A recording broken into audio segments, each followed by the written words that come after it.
में सिंधी मीडिया के सर ते सेवन प्रेस क्लब की मेज़बानी सदर नज़र पवण की सरवाणी हेठ एकता की शानदार मरकजी सकाफ़ती तकरीब मुनक़िद कई वई।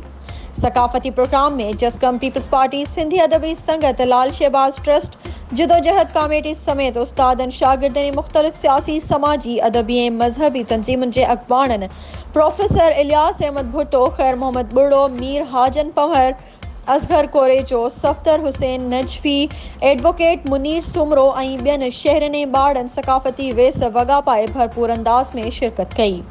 उन मौके ते कौमी लोक फनकार नवीद अहमद सखीरानी कौमी गीतन ते शानदार परफॉर्मेंस ॾेई खूब दाद वसूल कयो।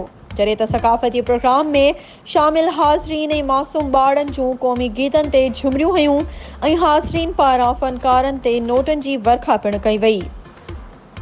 शहरन पारा प्रेस क्लब के सदर मोहम्मद नज़र पंवर और जनरल सेक्रेटरी अब्बास मल्हा के सिंध की सकाफ़त टोपी अजरक पाराया विया। एकता की सकाफ़ती तकरीब बाद शहरन सहाफ़िन पारा रैली कढ़ी अजीम सूफ़ी बुजुर्ग हज़रत कलंदर लाल शहबाज की मज़ार ते हाज़री भरे अजरक की चादर चाढ़ी वई।